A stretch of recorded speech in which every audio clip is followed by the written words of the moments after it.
سورہ بقرہ کی آیت نمبر 13 سے 16 تک۔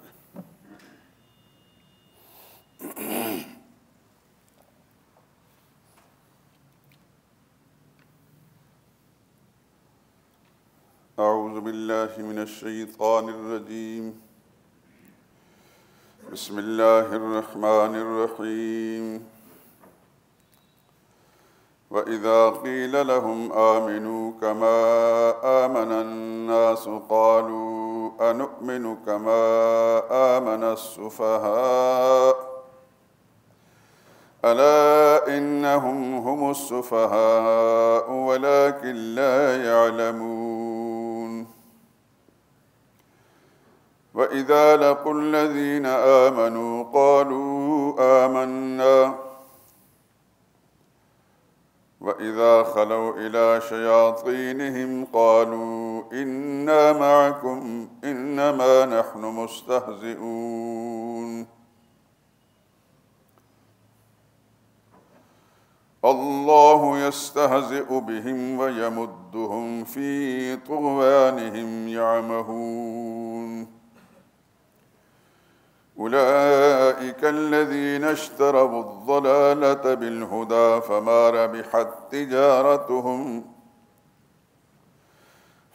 ربحت تجارتهم وما كانوا مهتدين۔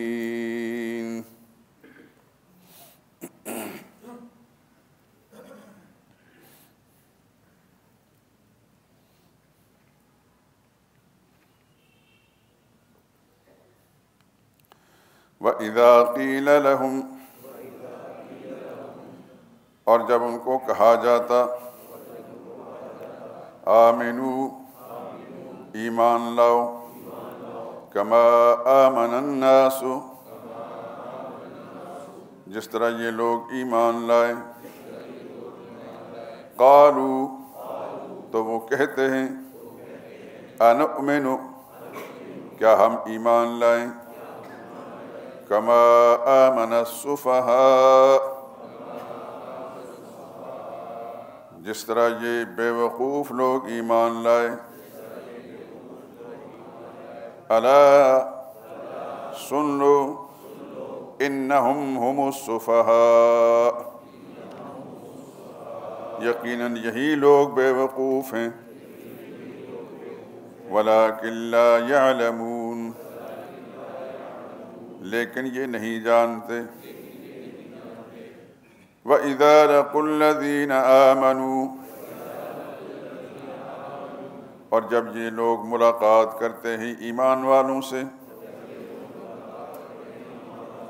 قالوا آمنا، تو کہتے ہیں کہ ہم ایمان لائے۔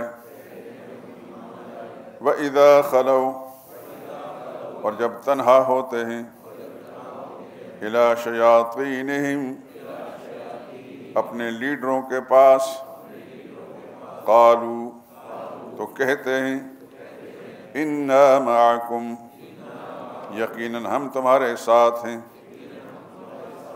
اِنَّمَا نَحْنُ مُسْتَهْزِئُونَ، ہم تو یقیناً ان کا مذاق اڑاتے تھے۔ اللہ یستہزئ بہم، اللہ ہنسی کرتا ہے ان کے ساتھ، وَيَمُدُّهُمْ، اور ان کو ترقی دیتا ہے، فِي طُغْيَانِهِمْ، ان کی سرکشی میں، يَعْمَهُونَ، کہ وہ عقل کے اندھے ہیں۔ أُولَئِكَ الَّذِينَ، یہ وہی لوگ ہیں، اشتروا الضلالۃ، جنہوں نے گمراہی مول لے لی ہے، بالہدیٰ، ہدایت کے بدلے میں، فما ربحت تجارتہم، تو فائدہ نہ پہنچایا ان کی تجارت نے،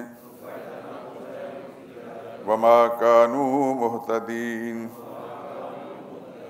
اور نہ ہوئے وہ راہ پانے والے۔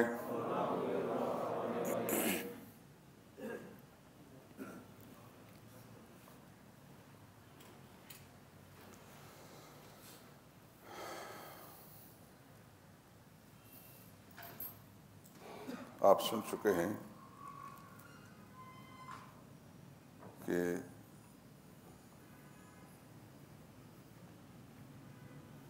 آیت نمبر 8 سے 20 تک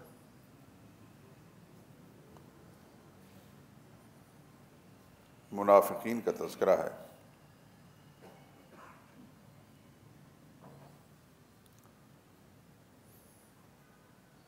سورہ مبارکہ کا آغاز یعنی ابتدائی 2 رکوع، ان میں 3 جماعتوں کا ذکر آپ نے سن لیا۔ پہلے اہل ایمان کا 5 آیات کریمہ میں، پھر کفار و مشرکین کا 2 آیات کریمہ میں، پھر منافقین کا تذکرہ 13 آیات کریمہ میں۔ وجہ آپ کو میں نے بار بار ذکر کر دی کہ منافقین کے تذکرے میں اس قدر زیادہ آیات لائی گئیں، جبکہ کھلم کھلا کفار کا تذکرہ صرف 2 آیات میں۔ وجہ یہ ہے کہ کفار اندر سے کافر تھے تو باہر سے بھی کافر تھے، دوغلا پن نہیں تھا۔ لیکن منافق وہ ہوتا ہے کہ جو دوغلا ہوتا ہے، ظاہر میں کچھ باطن میں کچھ۔ رسول اللہ صلی اللہ علیہ وسلم کے زمانے کے منافقین بھی ایسے ہی تھے۔ چونکہ منافق سب سے زیادہ مضر ہوتا ہے اسلام اور مسلمانوں کے لیے، اس واسطے اس کا تعارف پوری طرح کرایا جاتا ہے تاکہ کسی بھی مسلمان کو مغالطہ نہ رہے۔ تو یہاں ان آیات کریمہ کے اندر ان کا تعارف کرایا جا رہا ہے۔ مثلا آج کی یہ آیتیں وَإِذَا قِيلَ لَهُمْ آمِنُوا، جب ان منافقوں کو کہا جاتا تم ایمان لاؤ، یعنی اگر اپنے آپ کو مسلمان کہتے ہو، مومن کہتے ہو، تو تم ایمان لاؤ، لیکن کیسے؟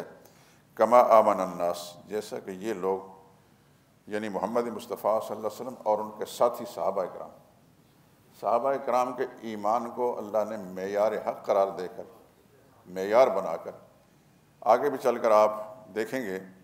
میں ابھی بتا دیتا ہوں تاکہ آپ کو ان دونوں آیتوں کے ملنے سے یہ پورا معاملہ واضح ہو جائے۔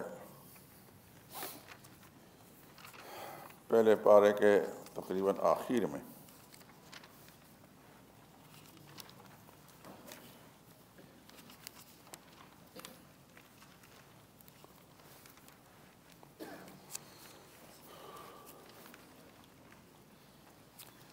آیت صفحہ نمبر 26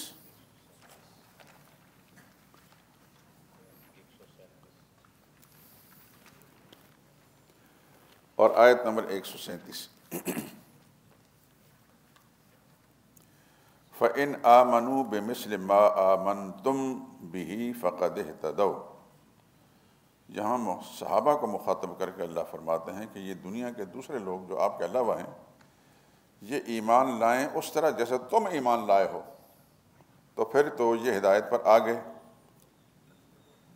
وَإِن تَوَلَّوْا، اگر اس طرح کے ایمان لانے سے منہ پھیر لیں، اس کو نہ مانیں، فَإِنَّمَا هُمْ فِي شِقَاقٍ، تو پھر وہ ضد پر اڑے ہوئے ہیں۔ تو قرآن کریم کی ان دونوں مقامات کی آیات آپ کے سامنے آ گئیں کہ صحابہ کرام کے ایمان کو اللہ نے معیار مطلوب قرار دیا ہے۔ چنانچہ ان منافقین جو بظاہر مسلمان کہلاتے تھے ان کو کہا گیا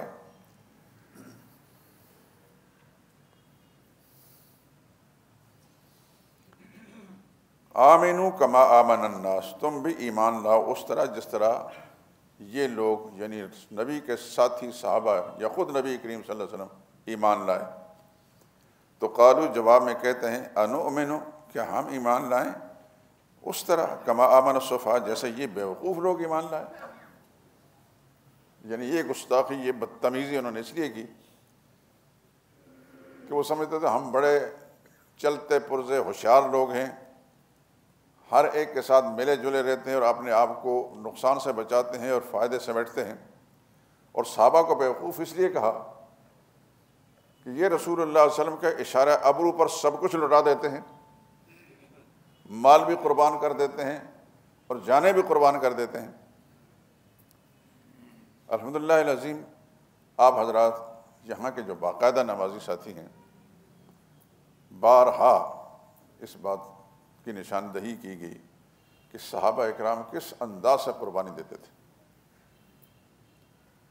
ایک مشہور صحابی ہیں حضرت حنظلہ رضی اللہ تعالی عنہ، ان کی شادی ہوئی، رات کو شادی ہوئی، میاں بیوی آپس میں ملے، قبل اس کے کہ وہ طہارت حاصل کرتے ان کے کانوں میں رسول اللہ صلی اللہ علیہ وسلم کی یہ آواز پڑ گئی کہ نکلو۔ یہ غزوہ احد کا موقع تھا۔ انہوں نے اتنا انتظار بھی نہیں کیا کہ میں غسل ہی کر لوں، دل میں یہ خیال تھا کہ رسول اللہ صلی اللہ علیہ وسلم کے حکم کی تعمیل میں دیر نہ ہو جائے۔ آپ اندازہ کریں ان کے ایمان کا۔ گئے اور کفار کے ساتھ مارکے میں مبتلا ہوئے اور بالآخر شہید ہو گئے۔ غزوہ احد وہ مارکہ ہے نبی کریم صلی اللہ علیہ وسلم کی حیات مبارکہ کا جس میں صحابہ کرام کو زیادہ شہادتیں ملی۔ احد ہی تو وہ ہے جس میں سید الشہداء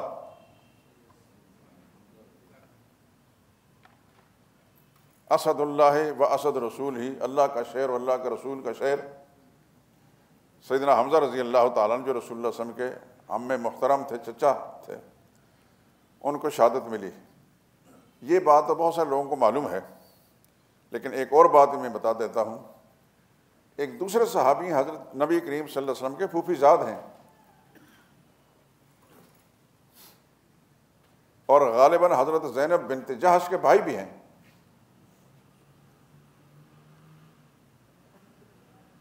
یہ جب اس غزوے میں گئے، ان کا نام تھا عبداللہ بن جہش، تو ایک دوسرے صحابی اس سے کہتے ہیں آئیں میں اور آپ مل کے دعا کرتے ہیں، میں دعا کروں تو آپ آمین کہیں، آپ دعا کریں گے تو میں آمین کہوں گا۔ انہوں نے کہا ٹھیک۔ اس صحابی نے جو دعا کی اس کی تفصیل میں جانے کی اس وقت ضرورت نہیں ہے، کیونکہ اصل میرا مقصد حضرت عبداللہ بن جہش کی دعا کا ذکر کرنا ہے کہ یا اللہ میں کل تیرے نبی کے فرمان کے مطابق کفار و مشرکین کے ساتھ مارکے میں شامل ہوں،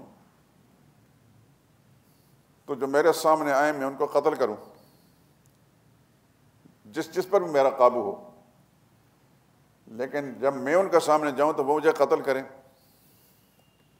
میرے جسم کے ٹکڑے ٹکڑے کریں، میری آنکھیں بھی نکالیں اور میرے کان بھی کاٹیں، میرے ہونٹ بھی کاٹیں، میرا سینہ چیر کر اندر سے سب کچھ نکال کر، اور کل یا اللہ تیری بارگاہ میں جاؤں تو مجھ سے پوچھے کیا ہے تیرے ساتھ، میں کہوں گا یا اللہ میرے پاس یہی کچھ تھا، تیرے نبی کے فرمان پر میں نے پیش کر دیا ہے۔ اور غالباً سیدنا حمزہ رضی اللہ تعالیٰ عنہ کے ساتھ ہی ان کو ایک ہی قبر کے اندر دفن کیا گیا۔ تو سیدنا حمزہ رضی اللہ تعالیٰ عنہ کی شہادت تو بہت معروف ہے، ان کے بھی ٹکڑے کیے۔ لیکن یہاں چلتے ہوئے ایک بات میں آپ سے کہہ دوں، مشہور یہ ہے کہ سیدنا حمزہ رضی اللہ تعالیٰ عنہ کا کلیجہ نکالا گیا اور پھر ایک خاتون کا تذکرہ کیا جاتا ہے اور کہا جاتا ہے ہندا نے ان کا کلیجہ چبایا۔ یہی سنا ہے نا؟ اور آپ کا یقین کیا ہے؟ نہ کسی ساتھی کو اگر ہاں جی آپ ہاتھ کھڑا کرتے ہیں؟ نہیں۔ میں اس لیے اچانک میرے خیال میں آیا کہ میں آپ حضرات کے ذہن کو صاف کر دوں۔ یہ ہندا کون ہے؟ رسول اللہ صلی اللہ علیہ وسلم کی ساس ہندا نہیں، حضور صلی اللہ علیہ وسلم کی ساس کا نام حضرت ہند ہے رضی اللہ تعالی عنہ۔ یہ حضرت ام حبیبہ رضی اللہ تعالی عنہ رسول اللہ صلی اللہ علیہ وسلم کی زوجہ مطہرہ ام المومنین ان کی والدہ ہیں، اور رسول اللہ صلی اللہ علیہ وسلم کے سالے حضرت معاویہ رضی اللہ تعالیٰ عنہ کی والدہ ہیں، اور رسول اللہ صلی اللہ علیہ وسلم کے سسر سیدنا ابو سفیان رضی اللہ تعالیٰ عنہ کی زوجہ مطہرہ ہیں۔ ان کے ذمے یہ طوفان بدتمیزی کفار و مشرکین نے اور وہ ایک طبقہ خاص طور پر جو صحابہ کا دشمن ہے، جس کو آپ اچھی طرح جانتے ہیں اس زمانے کے اندر بھی، گھیر گھار کر ڈھونڈ ڈھانڈ کر کہیں سے جھوٹی بات کہیں سے بھی کسی ملعون نے لکھی ہے وہ لا کر اس خاندان کے ذمہ لگا دی جاتی، خصوصاً بنو امیہ کا کوئی آدمی بھی اس کے ذمہ جو بھی شیطنت کی پگڑی ہے ان کے سر پر باندھی جاتی ہے۔ ایک واضح نشین فرما لیں، سیدنا صدیق اکبر کو ایک طرف کر لیں، سیدنا فاروق اعظم رضی اللہ تعالیٰ عنہ یا ان کے خاندان کے چند افراد کو ایک طرف مستثنیٰ کر لیں، سیدنا عثمان بن امیہ میں سے ہیں، رسول اللہ صلی اللہ علیہ وسلم کی حیات طیبہ میں اور اس کے بعد بھی جتنی خدمات اسلام کے لیے، اسلام کی بقا کے لیے بنو امیہ کی ہیں، اس کی کوئی مثال بھی امت مسلمہ میں نہیں ملتی۔ لیکن جس آدمی کی آنکھیں کام کرتی ہیں، جس کی عقل سلامت ہے، جس پر خدا کی پھٹکار اور لعنت نہیں پڑی، دیانتداری کے ساتھ وہ دیکھتا ہے، تو پھر اس کو یہ پتہ چلتا ہے کہ یہ رسول اللہ صلی اللہ علیہ وسلم کا سسرالی خاندان بھی ہے، اور آگے چل کر رسول اللہ صلی اللہ علیہ وسلم کے ساتھ سارے ملتے ہیں۔ یہ تو ابو سفیان رسول اللہ صلی اللہ علیہ وسلم کے سسر ہیں، سیدہ ہند رسول اللہ صلی اللہ علیہ وسلم کی ساس ہیں، سیدنا معاویہ رسول اللہ صلی اللہ علیہ وسلم کے سالے ہیں، ام حبیبہ رضی اللہ تعالیٰ رسول اللہ کی زوجہ مطہرہ ہیں۔ تو حضرت ہند جو رسول اللہ صلی اللہ علیہ وسلم کی ساس تھی اور حضرت ابو سفیان رضی اللہ تعالیٰ کی اہلیہ ہیں، بڑی شان کی، بڑی رتبے والی خاتون ہیں۔ یہ بھی میں بتا دوں، چونکہ ہم جو رتب یا بس خرافات ہمارے سامنے آتا ہے، جو روافظ جو بھونکتے ہیں ان کی بات میں کرتا نہیں، ہمارا جو مولوی سنی کہلاتا ہے جاہل بٹا جاہل، مطالعہ بھی نہیں کرتا کتابوں کا، اگر خود پتہ نہیں تو کسی صاحب علم سے پوچھ لیں کہ مجھے میری رہنمائی کرو بھائی، تو ایسی بات نہیں کہ رہنمائی نہ مل سکتی ہو۔ تو سیدہ ہند رضی اللہ تعالیٰ عنہا کی طرف جو منسوب کیا جاتا ہے کہ سیدنا حمزہ کا کلیجہ چبا، یہ ماں بکواس ہے، سب جھوٹ ہے، لعنت اللہ علی الکاذبین۔ اس میں کوئی شک نہیں کہ اس زمانے کے مشرکین، عورتیں جو بھی تھیں مشرکین کی طرف، انہوں نے اس قسم کیا ہے کام، لیکن سیدہ ہند بھی اس وقت مشرکہ تھیں، ان کے شوہر سیدنا ابو سفیان رضی اللہ تعالیٰ عنہ مسلمان نہیں ہوئے تھے، تو یہ مشرکین کے سرغنے تھے، سردار تھے، وہ مشرکین کی جو فوج ہے اس کے سربراہ یہ تھے۔ لیکن ایک بات یاد رکھیں، انشاءاللہ موقع بموقع یہ ساری نشاندہی کرتا رہوں گا، زمانہ کفر کے اندر بھی حضرت ابو سفیان رضی اللہ تعالیٰ عنہ نے حضور صلی اللہ علیہ وسلم کے ساتھ وہ سلوک نہیں کیا جو ابو جہل ملعون کرتا تھا۔ اس کی ایک مثال دیتا ہوں، میں سنا ہوگا اپنے علماء سے، نہیں تو انشاءاللہ اس ناکارہ سے علماء کے جو خادم میں سنتے رہیں گے آپ۔ مکی زندگی میں سیدہ فاطمہ رضی اللہ تعالیٰ چھوٹی سی بچی ایک دفعہ نبی کریم صلی اللہ علیہ وسلم کو ملنے، اپنے ابا سے ملنے جا رہی تھیں، حضور صلی اللہ علیہ وسلم کسی جگہ میں خانہ کعبہ میں عبادت کر رہے، تو ابو جہل اپنی پارٹی سمیت بیٹھا ہوا تھا۔ اب اس نے اتنی کمینہ حرکت کی کہ چھوٹی سی بچی کو تھپڑ مارا۔ کمینہ آدمی اور کیا کر سکتا ہے؟ وہ روتی ہوئی رسول اللہ صلی اللہ علیہ وسلم کی خدمت میں پہنچی، سیدہ فاطمہ رضی اللہ تعالیٰ عنہ، تو نبی کریم صلی اللہ علیہ وسلم نے، اللہ کی اربوں صلاۃ والسلام ہوں ان پر، حضور صلی اللہ علیہ وسلم نے سیدہ فاطمہ کو فرمایا کہ وہ جو آدمی ہے ابو سفیان رضی اللہ تعالیٰ اس وقت مشرک تھے، ان کو جا کر کہیں کہ اس آدمی نے میرے منہ پہ تھپڑ مارا۔ یہ بات میں نے کہہ دی، کسی بڑے عالم سے پوچھیں، محقق سے، ہوکا پینے والے سے نہیں، محقق وہ بھی ہوتا ہے، ہوکا پینے والا بھی ہوتا ہے، تحقیق والا محقق اس کو کہتے ہیں جو تحقیق والا، ہوکا پینے والا، صاحب علم ہو اور صاحب دیانت ہو، اس سے پوچھیں۔ تو سیدہ فاطمہ رضی اللہ تعالیٰ عنہ کو حضور نے فرمایا وہ آدمی ابو سفیان رضی اللہ تعالیٰ عنہ، اشارہ کیا، حالانکہ اس کو مشرک تھے وہ، کہ جا کر ان کو کہیں کہ اس آدمی نے مجھے تھپڑ مارا ہے۔ تو ابو سفیان باوجود مشرک ہونے کے اٹھے اور سیدہ فاطمہ کے ساتھ آئے، اور بالکل ابو جہل جہاں بیٹھا تھا اپنے ٹولے کے ساتھ وہاں جا کر کہنے لگے میرے سامنے اس کا منہ تھپڑ مار، جس طرح تھپڑ اس نے مارا۔ حالانکہ ابو سفیان بھی مشرک ہیں، ابو جہل بھی مشرک ہے، ساری ٹولی بیٹھی ہے، لیکن شرافت میں اور اس شخص کے اندر دیانت امانت کا معاملہ یہ تھا کہ اللہ کا نبی کو یہ اعتماد تھا کہ میں جو کہوں گا یہ کرے گا، اور کیا اس نے، اور اس نے اپنے سامنے ابو جہل کے منہ پر تھپڑ مروایا۔ ایک بات، دوسری بات یہ ذہن نشین فرما لیں، مکی زندگی میں خدا کا شکر ہے کہ قرآن کی برکت سے یہ ساری چیزیں سننے کا موقع مل رہا ہے. اللہ سے دعا کریں کہ خدا یہ سب قائم رکھے. مکی زندگی میں رسول اللہ صلی اللہ علیہ وسلم پر جب زیادہ تشدد ہوتا تھا تو حضور صلی اللہ علیہ وسلم ابو سفیان کے گھر میں جا کر پناہ لیتے تھے.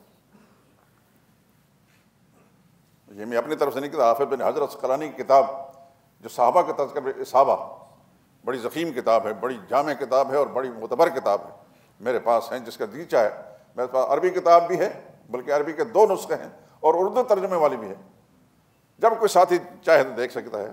اس میں باقاعدہ حافظ بن حجر عسقلانی، یہ 8ویں صدی ہے، بہت بڑے محدث گزرے ہیں، امام بخاری کے بڑے شارح ہیں اور دنیا ان کو مانتی ہے. صحابہ کے تذکرے کے اندر میں نے بہت ساری کتابوں میں مطالعہ کیا، الحمدللہ میرے پاس ہیں، لیکن حافظ بن حجر عسقلانی کی کتاب سے زیادہ بہتر کتاب میں نے کسی بھی نہیں پائی.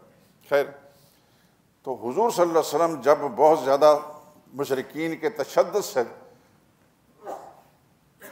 بے چین اور بے قرار ہو جاتے تھے، کیونکہ اس وقت کوئی اور خاندان رسول اللہ کو پناہ نہیں دینے والا تھا. آپ سوچتے ہوں گے کہ حضور کا اپنا خاندان بھی تو تھا کہ نہیں تھا؟ ابو طالب 4 بیٹے تھے. چلو ایک بیٹے تو سیدنا علی رضی اللہ تعالیٰ ذرا چھوٹے تھے، حضور کے گھر میں پلتے تھے. ان سے 10 سال بڑے تھے حضرت جعفر سے 10 سال بڑے تھے حضرت عقیل، اور عقیل سے 10 سال بڑے تھے طالب، جس کی وجہ سے ابو طالب کہلاتے ہیں. حضور صلی اللہ علیہ وسلم اس گھر میں جا کے پناہ نہیں لیتے، وہ اپنا خاندان تھا. رسول اللہ علیہ وسلم کے چچا حضرت عباس بھی تھے، دوسرے بہت سارے چچا تھے. رسول اللہ علیہ وسلم کے تایا تھے حضرت جناب زبیر، اور ایک تایا رسول اللہ علیہ وسلم کی ولادت سے پہلے ہی فوت ہو گئے تھے، ان کا نام حارث تھا. خیر، کسی موقع پر انشاءاللہ ساری تفصیل بیان کروں گا، میں نے لکھا بھی ہے. لیکن رسول اللہ صلی اللہ علیہ وسلم اپنے خاندان کے کسی بھی شخص کے گھر پناہ نہیں لیتے تھے، اس واسطے کہ حضور صلی اللہ علیہ وسلم کو مطلوبہ پناہ ملتی نہیں تھی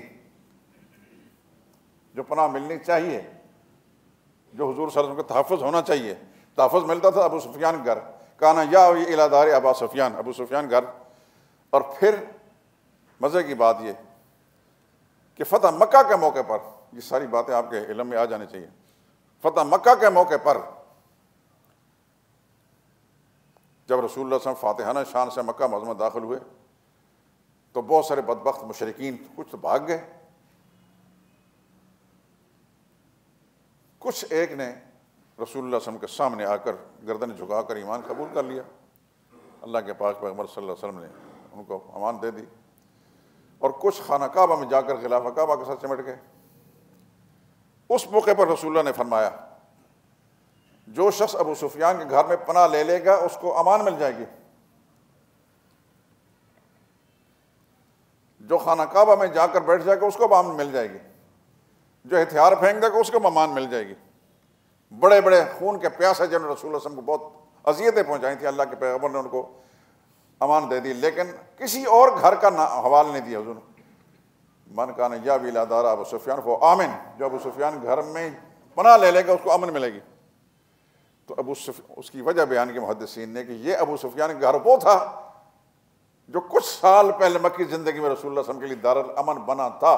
آج پہ خدا کے پیغام نے اسی کو دارالامن قرار دے کر ان لوگوں کو کہہ دیا کہ تم ابو سفیان گھر پناہ لے لو، تم کو امن دے دیجیے.